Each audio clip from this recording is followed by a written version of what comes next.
हरे कृष्णा, राधे राधे। आप सभी भक्तों को मेरा प्रणाम और बहुत बहुत आभार। Welcome back to my YouTube channel. I hope आप सभी श्री श्री राधा रमन लाल और राधा रानी की कृपा से बहुत अच्छे से होंगे, बहुत खुश होंगे। तो आज के वीडियो में हम बात करने वाले हैं why marriages are failing nowadays and how spirituality can save them. हमारे भारत में विवाह पहले से ही एक बहुत पवित्र संस्कार है। हमारे भारत के वेडिंग कल्चर को देख के बाहर के विदेश में लोग इंस्पायर्ड होते हैं कि कैसे इंडिया में मैरिजेस इतने लॉन्ग लास्टिंग होते हैं। पर ये आज की सच्चाई नहीं है।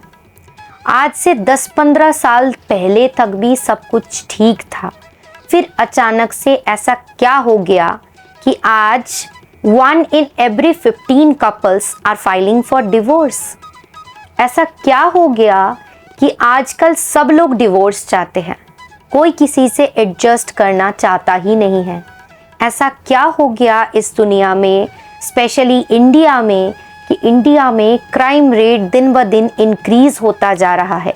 ये सब क्यों इतना बढ़ चुका है आज इंडिया में? क्यों? इसके पीछे का रीज़न क्या है? तो आज मैं आप सभी को इस वीडियो में बताने वाली हूँ कि ये सब क्यों हो रहा है, क्या हो रहा है, इसके पीछे का रीज़न क्या है और अभी इसका सॉल्यूशन क्या है। तो चलिए वीडियो को स्टार्ट करते हैं। तो सबसे पहले जान लेते हैं कि चल क्या रहा है। The modern crisis in marriage. First point, girls are seen as objects of pleasure. लड़कियों को सिर्फ एक भोग के वस्तु के रूप में देखा जाता है। शादी को आजकल बहुत ज़्यादा ग्लैमराइज कर दिया गया है। बाहर से सब कुछ चमक रहा है लेकिन अंदर सिर्फ स्वार्थ है। लड़कियों को सिर्फ उनके शरीर, उनकी आउटर अपीयरेंस, उनके लुक्स और उनके रोमांटिक ड्रीम्स के लिए देखा जा रहा है। उनकी चरित्र, उनका मन, उनकी भक्ति, इन सब का कोई वैल्यू नहीं है। हर कोई यही चाहते हैं कि मेरी जो पत्नी हो वो सबसे ज़्यादा सुंदर हो, ताकि मैं लोगों को दिखा पाऊँ कि मेरे पास एक सुंदर पत्नी है।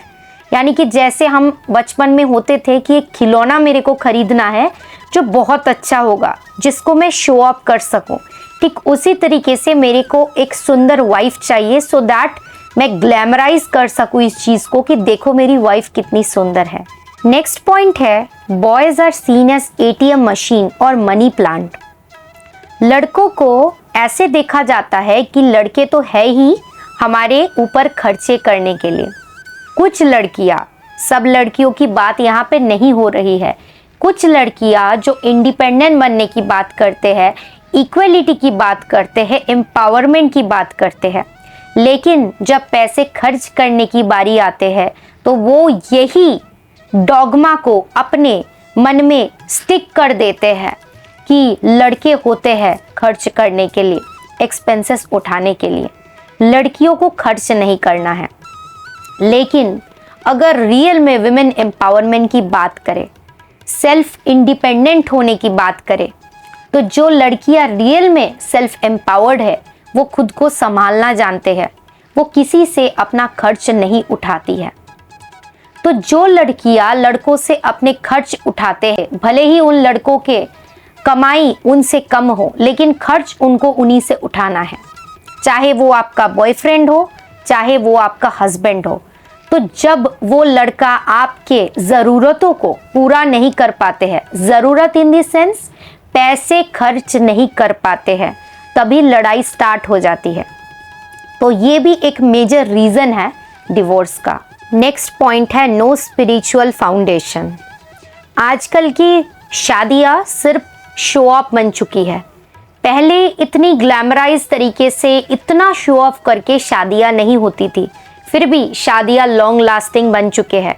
अगर हम अपने घर में अपने मम्मी पापा की शादी के बारे में ही देखें, आप लोग खुद एक बार सोच के देखो कि आपके घर में जो पहले के जनरेशन्स के हैं उनके शादियाँ आजकल की शादियों के कंपैरिजन में इतने शो ऑफ वाले नहीं थे, लेकिन फिर भी वो एक अच्छे बेस पे, एक अच्छे फाउंडेशन पे अभी तक खड़े हैं।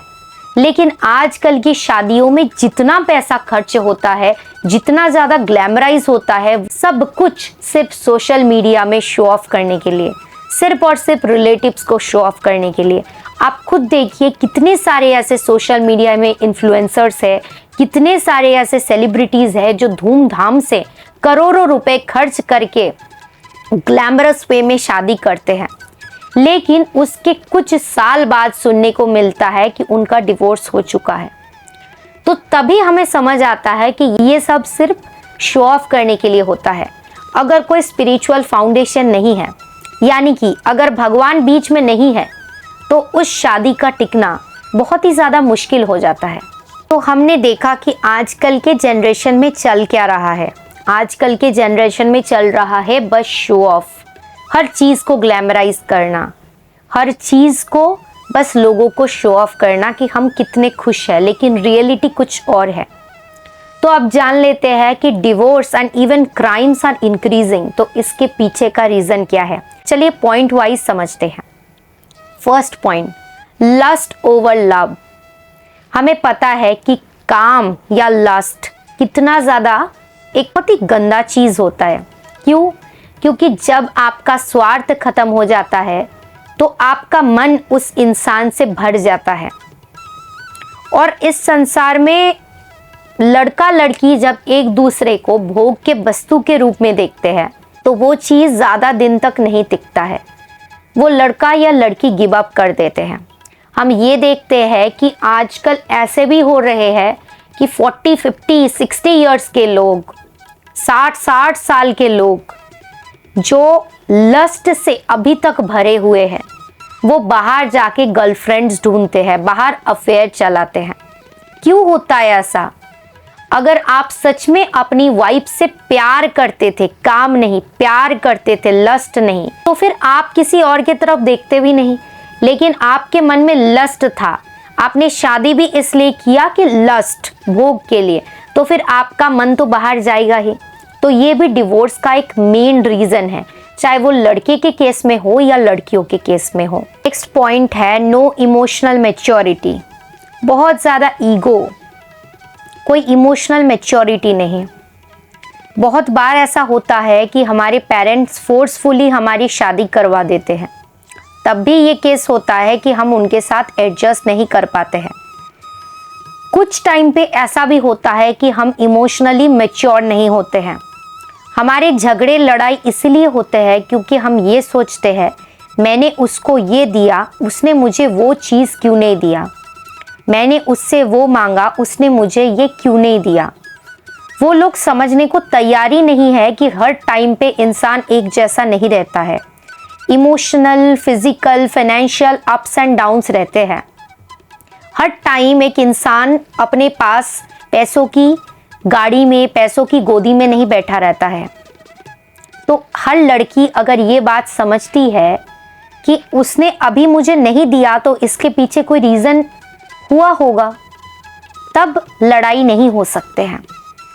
या फिर लड़की ने भी कुछ चीज़ नहीं कर पाई, उसको भी अगर लड़का समझता है, उसके हस्बैंड समझते हैं, तब भी लड़ाई नहीं होते हैं। लेकिन दोनों एक दूसरे को समझने को तैयार नहीं है। हर व्यक्ति सोचता है कि मैं ठीक हूँ और मेरा सामने वाला इंसान गलत है। इसीलिए ईगो के चक्कर में ज़्यादातर डिवोर्सेस होते हैं। तो एक और ट्रेंड अभी चल रहा है जो आजकल बहुत ज़्यादा पॉपुलराइज कर दिया गया है। सब लोग सोचते हैं हम ये नहीं करेंगे तो हम आउटडेटेड बन जाएंगे। आप शादी में जाओ, आप देखो कि शादी में आजकल ये चीज़ कॉमन बन चुका है कि शादी में जहाँ मंत्र उच्चारण होते हैं, भगवान का नाम जप होता है, शादी एक पवित्र संस्कार होता है जहाँ लड़का लड़की हवन में, यज्ञ में बैठते हैं, वहाँ पे आपको ज़रूर ये चीज़ देखने को मिलेगा कि सब लोग वहाँ पे शराब पी के बैठते हैं, अल्कोहल का यूज़ होता है। जो लड़का खुद शादी करने आता है, खुद भी वो नशा करके आता है, अल्कोहल यूज़ करके आता है, शराबी बन के हवन में बैठता है। तो जिस शादी का बेस ही शुरू होता है नशे से, आसुरी कर्मों से, वो शादी कैसे लॉन्ग लास्टिंग हो सकता है। अभी मैं इंस्टाग्राम खोलते ही यूट्यूब खोलते ही ये चीज़ देखती हूँ कि बहुत कॉमन बन चुका है आजकल। तो लड़कियाँ भी, मैं अभी कुछ दिन पहले देख रही थी कि किसी का हल्दी फंक्शन था, तो हल्दी में ऐसे एक दारू का बोतल लेके वो डांस कर रही थी लड़की। तो आप सोच के देखो कि जो ऐसे आसुरिक प्रकृति के होते हैं, जो शादी के स्टार्टिंग से ही नशे से स्टार्ट करते हैं, बैठते हैं हवन में, यज्ञ में, वो कैसे अपनी शादी को टिका सकते हैं, कैसे अपनी शादी को लॉन्ग लास्टिंग बना सकते हैं? ये संभव ही नहीं है। शादी जैसा इतना पवित्र संस्कार, जहाँ पे देवताएं भी आते हैं, जहाँ यज्ञ होता है, मंत्र उच्चारण होता है, वहाँ पे लड़का शराब पी के असुर के तरह, राक्षस की तरह शादी करने के लिए बैठता है। तो अब इतनी सारी प्रॉब्लम्स है, इतना डिवोर्स बढ़ चुका है, इतने सारे क्राइम्स बढ़ चुके हैं, कभी पति पत्नी को मारते हैं तो कभी पत्नी पति को मारते हैं। तो इसका सॉल्यूशन क्या है? इसका सॉल्यूशन बस एक ही है कि शादी के बीच में भगवान को रखिए। जब आपके मन में ये होगा कि पति पत्नी की सेवा करेंगे क्योंकि वो भगवान के भक्त है, और पत्नी पति की सेवा करेंगे क्योंकि वो भी भगवान के भक्त है, तो आपके मन में कभी ऐसे क्रूरता नहीं आएगा कि मैं इसको मार दूंगा, मैं इससे लड़ाई करूंगा, इसको घर से निकाल दूंगा, या इसको छोड़ के मैं बाहर किसी के साथ अफेयर्स चलाऊंगा। जब आप भगवान को सेंटर में रख के भगवान की सेवा पूजा करोगे तो वही आइडल गृहस्थ आश्रम कहलाएगा। इसलिए सबसे इम्पोर्टेंट यही है कि हम भगवान को हर चीज़ के सेंटर में रखें। चाहे हम पढ़ाई करते हैं, जॉब करते हैं, शादी करते हैं, कोई भी चीज़ हम करते हैं, उसके सेंटर में अगर भगवान होंगे तो इसके गारंटी हमारे शास्त्र है कि कभी हम गलत कदम नहीं उठा सकते हैं, कभी हम गलत रास्ते में नहीं जा सकते हैं। हम हमेशा एथिकली, स्पिरिचुअली एक ईमानदार इंसान बन के रह सकते हैं। तो इसलिए हमेशा हर चीज़ में भगवान को बीच में रखिए। देखिएगा सुख कैसे आपको मिलता है, सुख कैसे प्राप्त होता है। अब मैं बार बार स्पिरिचुअल होने की बात कर रही हूँ, तो कैसे स्पिरिचुअल होना आपकी शादी को बचा सकता है? तो देखिए, जब भी आप भक्ति जीवन में आते हैं, चाहे आप किसी भी संस्था से जुड़े हैं, अगर आप परंपरागत किसी संस्था से जुड़े हुए हैं तो उसमें आपको पता होगा, या फिर आपने किसी से दीक्षा ली है, आपके गुरुदेव ने आपको बताया होगा कि पाप कर्म कौन कौन से होते हैं, पाप किस किस चीज़ों में बसता है, पाप कहाँ कहाँ रिसाइड करता है। तो पाप में आता है नशे करना, गैम्बलिंग, मीट ईटिंग, इंटॉक्सिकेशन, नशा करना, ये सब पाप में आता है। एक और पाप भी आता है अवैध संग करना। मैंने पहले अवैध संग के बारे में बोला था तुलसी माला वाले एक वीडियो में, तो बहुत लोगों ने कमेंट में पूछा था कि अवैध संग क्या है। तो अवैध संपर्क यानी कि घर में हस्बैंड वाइफ है फिर भी बाहर किसी के साथ अफेयर चलाना, इसको अवैध बोलते हैं। या आप करंटली किसी के साथ रिलेशन में हैं, उसके बावजूद आप बाहर किसी और के साथ रिलेशन में रहते हैं, अफेयर्स चलाते हैं, तो इसको अवैध बोलते हैं। तो जो भक्ति जीवन में आते हैं या सच में भक्त होते हैं, वो अवैध संग नहीं करते हैं, क्योंकि ये सबसे बड़ा पाप होता है। इसके लिए एक अलग से नरक का वर्णन दिया गया है कि जो व्यक्ति अवैध संग करते हैं, जो अपने हस्बैंड वाइफ को चीट करते हैं, या अपने जिसके साथ रिलेशन में है, रिलेशन में रहते हुए भी उसको चीट करते हैं, तो उनके लिए अलग से एक नरक बनाया गया है। वहाँ पे उनके लिए अलग से सज़ा तय की गई है कि क्या सज़ा उनको मिलनी चाहिए।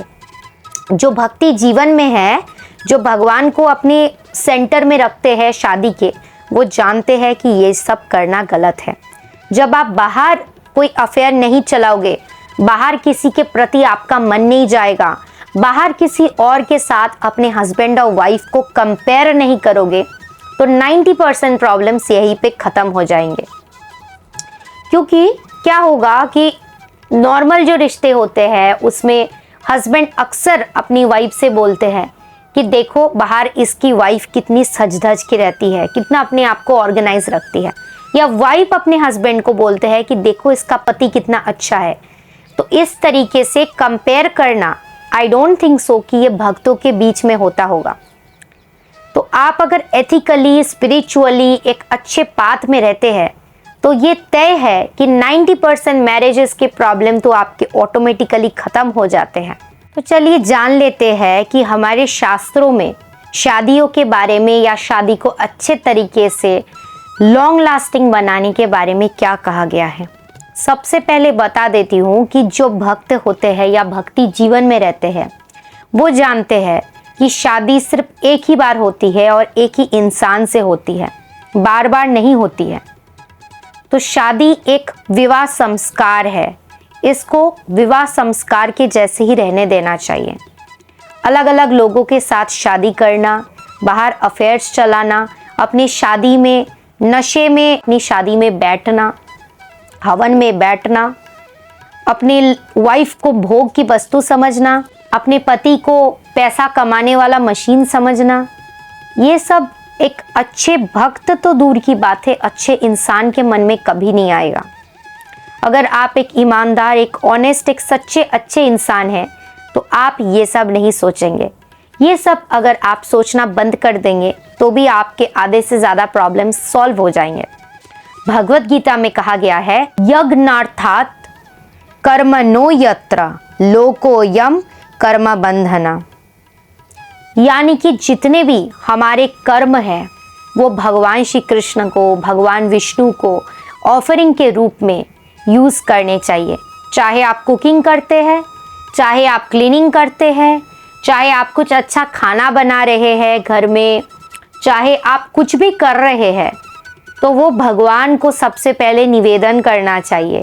ऐसा भी हमारे शास्त्र में कहा गया है कि जो भगवान को खाना ऑफर किए बिना, भोग ऑफर किए बिना खुद उसको ग्रहण करते हैं, यानी कि भगवान को ऑफर नहीं करते हैं कोई चीज़ और खुद ग्रहण करते हैं, तो वो चोर कहलाते हैं, क्योंकि ये संसार भगवान का है। तो आप भगवान के संसार से हर चीज़ को इस्तेमाल कर रहे हो और भगवान को बिना दे के, भगवान को सिर्फ फेस्टिवल्स में थोड़ा सा मिठाई दे के आप डेली भगवान को भूखा रखते हैं और उस अन्न को ग्रहण करते हैं, तो हर अन्न जो आप भगवान को दिए बिना ग्रहण करते हैं वो पाप कहलाता है। तो मैरिज का फाउंडेशन ऐसा होना चाहिए कि मैं आज जो खाना बना रही हूँ वो मेरे पति के लिए नहीं है। हाँ, ऑफ कोर्स पति देवता है, लेकिन भगवान परम देवता है। तो हमारे मन में ये रहना चाहिए कि भगवान के लिए बनाएंगे, दोनों मिलके बनाएंगे, भगवान को भोग लगा के दोनों एक साथ आनंद से प्रसाद पाएंगे, आनंद से कीर्तन करेंगे। कोई फेस्टिवल होगा तो वहाँ पे हम नशे में ड्रिंक करके डीजे पार्टी ये सब नहीं करेंगे। कोई पार्टी, कोई फेस्टिवल, किसी का बर्थडे, किसी का एनिवर्सरी, तो हस्बैंड वाइफ मिलके कीर्तन करेंगे, भजन करेंगे, घर में एक सत्संग का प्रोग्राम रखेंगे, कीर्तन करेंगे, कीर्तन में डांस करेंगे, उसका अलग आनंद है। तो ऐसे जो मैरिजेस होते हैं वो लॉन्ग लास्टिंग चल जाते हैं, उनको कोई नहीं तोड़ सकता है, क्योंकि आपका जो फाउंडेशन है वही तो स्ट्रॉन्ग है। मनुस्मृति में कहा गया है कि आपकी वाइफ आपकी डिवाइन कंपेनियन है। यत्र नार्यस्तु पूज्यन्ते रमन्ते तत्र देवता, यानी कि जहाँ पे नारी का सम्मान होता है, नारी को पूजा जाता है, वहाँ पे देवताएं भी रमन करते हैं। जो भक्ति से रिलेटेड मैरिज है, भक्ति को सेंटर में रख के जो शादी होती है, उसमें हस्बैंड वाइफ ज़रूर एक दूसरे को भक्त के रूप में समझते हैं, एक दूसरे को सम्मान करते हैं, रिस्पेक्ट करते हैं। तो उसमें ये चीज़ नहीं आता है कि मेरी वाइफ मेरे लिए एक भोग की वस्तु है, मेरा हस्बैंड मेरे लिए पैसा कमाने वाला मशीन है। ये सब ख्याल उनके मन में नहीं आते हैं। इनफैक्ट शादी इतना पवित्र रिश्ता है कि श्रीमद् भागवतम में भी कहा गया है, गृहस्थ आश्रम पार्थिव पावना। गृहस्थ आश्रम कितना पवित्र है इसके बारे में सभी शास्त्रों में कहा गया है। इस गृहस्थ आश्रम को प्लीज़ कुछ लड़कों और लड़कियों की वजह से हम लोग बदनाम नहीं होने देंगे। मैं सबसे पहले यही बोलूँगी कि लड़कियों के जो गुण होते हैं, जो हमारे शास्त्रों में भी मेंशन है कि लड़कियां बहुत सहनशील होती है, पेशेंट होती है, धैर्य होते हैं उनमें, इसलिए वो माँ कहलाते हैं कि उनमें वो इमोशनल एबिलिटी होता है कि वो हर चीज़ को धैर्य से सुनते हैं, उनमें वो पेशेंस होता है, वो हम्बलनेस होता है, ह्यूमिलिटी होता है। तो लड़कियां अगर अपने पति को मारते हैं तो आप सोच के देखिए कि किस जनरेशन में, किस युग में, किस समाज में हम जी रहे हैं कि जिस लड़कियां हमारे समाज में, हमारे शास्त्रों में वर्णित है कि जिन लड़कियां, जिन स्त्रियां अपने पतियों को देवता मान के पूजा करते थे, आज उसी स्त्री समाज को, स्त्री जाति को, नारी जाति को बदनाम करती है लड़कियां। बॉयफ्रेंड, बाहर अफेयर, ये सब क्या है? और ये सब के साथ उस निर्दोष इनोसेंट लड़के की क्या गलती है कि उसको आप बेवजह मार देते हैं? मैं एक और रिक्वेस्ट भी सभी से करना चाहूँगी, चाहे लड़का हो या लड़की, कि अगर आपका किसी के साथ अफेयर चल रहा हो बाहर, तो आप प्लीज़ किसी से शादी मत कीजिए। जिससे अफेयर है बस उन्हीं से शादी कीजिए। अगर उनसे शादी नहीं होती है तो आप किसी थर्ड पर्सन की ज़िंदगी खराब ना कीजिए, क्योंकि ऐसा कई बार होता है कि हमारा किसी के साथ अफेयर चलता है, हम उसको भाव नहीं देते हैं, किसी और से जिससे घर वालों ने शादी फिक्स किया है उससे हम शादी कर लेते हैं, कई बार दहेज की लालच में कर लेते हैं, लेकिन बाद में यही समझते हैं कि पत्नी है, पत्नी तो मेरे पास रहेगी, पत्नी कहाँ जाएगी, तो उसको टेकन फॉर ग्रांटेड ले लेते हैं, उसकी कोई वैल्यू नहीं देते हैं, उसको घर में रख देते हैं, बाहर अफेयर्स चलाते हैं। कभी कभी ऐसा भी न्यूज़ में सुनने को मिलता है कि पति और पति के गर्लफ्रेंड ने मिलकर पत्नी को मार दिया, तो उस लड़की की क्या गलती है? क्यों शादी करके उसकी ज़िंदगी आप खराब करते हैं? और अभी रिसेंट केस में हमने सुना था कि लड़की ने अपने बॉयफ्रेंड के साथ मिलके अपने हस्बैंड को मार दिया। तो ये सब अभी डेली के न्यूज़ बन चुके हैं। पहले जो चीज़ सुन के लोगों के रूह कांप जाते थे, अभी तो सुन के ऐसा लगता है ओ ये हुआ है, ये तो डेली का है। इसलिए सभी भाई बहनों से, माता पिताओं से अनुरोध है कि तभी अपनी लड़का लड़कियों के, बेटा बेटियों की शादी करवाए जब वो शादी के लिए तैयार हो, और ज़रूर से उनको मर्यादा की शिक्षा दे, रामायण का पाठ पढ़ाए, शास्त्रों का पाठ पढ़ाए, तभी उन्हें शादी करवाए। शादी करके किसी की ज़िंदगी खराब ना करे। तो इसलिए स्पिरिचुअलिटी बहुत बहुत बहुत इम्पॉर्टेंट है किसी भी शादी को लॉन्ग लास्टिंग बनाने के लिए, किसी भी शादी को भगवान तक पहुंचाने के लिए, क्योंकि हस्बैंड और वाइफ साथ मिलके भगवान की सेवा करेंगे तो साथ मिलके भगवान तक पहुंचेंगे। इसलिए बेकार की झंझटों में, लड़ाई झगड़े, डिवोर्स में ना पड़ के भगवान की सेवा करें। हरे कृष्णा, जय श्री राधे। आप सभी पर श्री श्री राधा रमन लाल और राधा रानी की कृपा हमेशा बनी रहे। आप सब बहुत अच्छे से रहिए, बहुत खुश रहिए।